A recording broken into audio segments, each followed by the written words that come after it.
दुनिया में सबसे ज्यादा पाकीज़ा और मोहब्बत करने वाला रिश्ता माँ बाप का है, जिसके बाद बहन भाई और बाकी रिश्तेदार आते हैं। इस दुनिया में ये किरदार हमारी जिंदगी की अव्वलीन तरजीह होते हैं। लेकिन सवाल ये है कि क्या इस दुनिया के बाद उस ना खत्म होने वाली जिंदगी में भी हमारे ये पाकीज़ा रिश्ते हमारे साथ होंगे, यानी जन्नत में?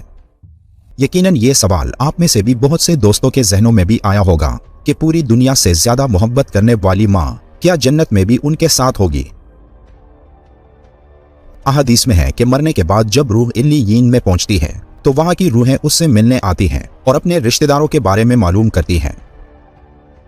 इसी तरह जब कोई इंसान मरने के बाद इल्लियीन में पहुंचता है तो उसके रिश्तेदार उससे ऐसे मिलते हैं जैसे किसी दूर दराज पहुंचने वाले मुसाफिर से मुलाकात की जाती है और दोनों आपस में मिलकर बहुत खुश होते हैं।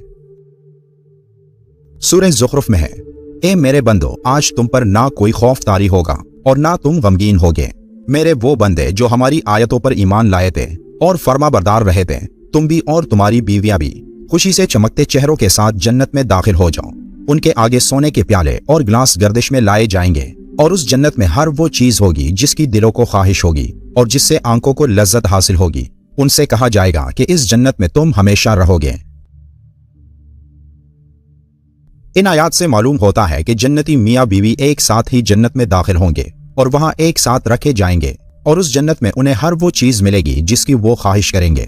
हजरत अबू हुरैरा रज़ियल्लाहु ताला अन्हु से रिवायत है कि रसूल करीम सल्लल्लाहु अलैहि वसल्लम ने इरशाद फरमाया, जिस वक्त कोई मोमिन बंदा मरने के करीब होता है तो रहमत के फरिश्ते सफेद रेशमी कपड़ा लेकर आते हैं और रूह से कहते हैं कि निकल जाओ, तू अल्लाह से रजामंद है और अल्लाह ताला तुझसे रजामंद। अल्लाह ताला की रहमत की जानिब और उसके रिज़्क़ की जानिब और अपने परवरदिगार की जानिब जो कि गज़बनाक नहीं है।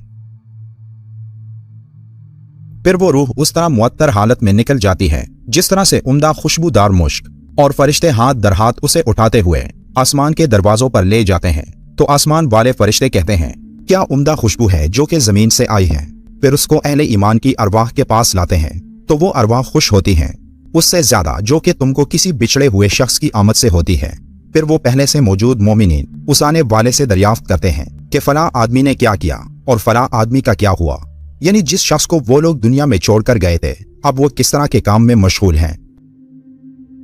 फिर खुद ही उनमें से चंद अरवाह कहती हैं, अभी ठहर जाओ, इसको छोड़ दो, ये दुनिया के गम में मुब्तला था। ये रूह कहती हैं, क्या वो शख्स तुम लोगों के पास नहीं पहुंचा, वो तुम मर चुका था। तो उस पर वो रूहें कहती हैं, इसका मतलब वो शख्स तो जहन्नम में गया होगा।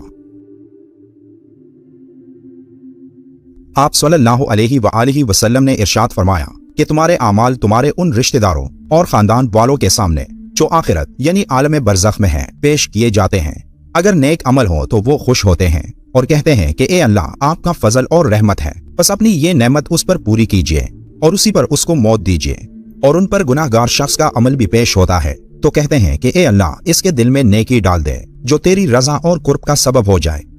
मुख्तलिफ रिवायात से मालूम होता है कि जन्नत में मुख्तलिफ रिश्तेदार एक दूसरे को पहचानते होंगे और एक दूसरे से मिलते जुलते रहेंगे और उनमें से बास को एक साथ भी रखा जाएगा। सूरह अत-तूर की आयत नंबर 21 में है, और जो लोग ईमान लाए हैं और उनकी औलाद ने भी ईमान में उनकी पैरवी की है तो उनकी औलाद को हम उन्हीं के साथ शामिल कर देंगे और उनके अमल में से किसी चीज की कमी नहीं करेंगे। हजरत इब्ने अब्बास रज़ियल्लाहु ताला अन्हु से मरवी हैं, बेशक अल्लाह ताला मोमिन की आंखों को ठंडा करने के लिए उसकी औलाद को उनके असल मुकाम बुलंद करके उसके पास उसके दर्जे में पहुंचा देंगे, अगरचा ये औलाद अपने अमाल के एतबार से उस दर्जे तक ना पहुंचती हो। फिर आप सल्लल्लाहु अलैहि वसल्लम ने ये आयत तिलावत फरमाई, और जो लोग ईमान लाए हैं और उनकी औलाद ने भी ईमान में उनकी पैरवी की।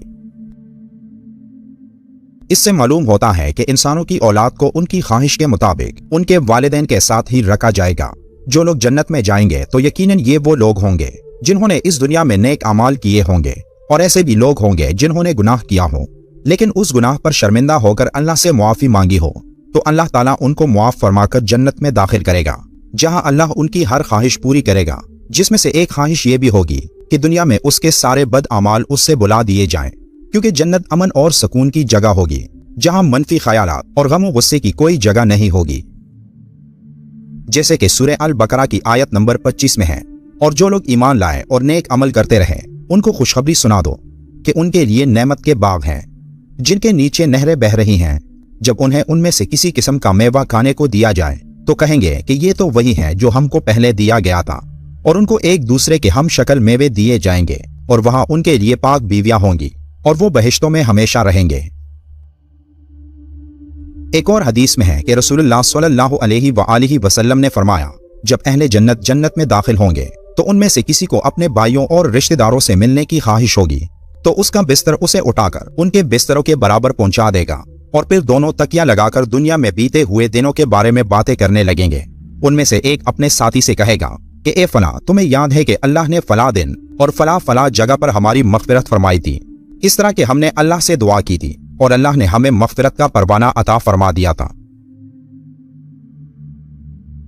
اللہ سے دعا ہے کہ اللہ ہم کو بھی مومنین کے ساتھ جنت میں داخل کرے، آمین۔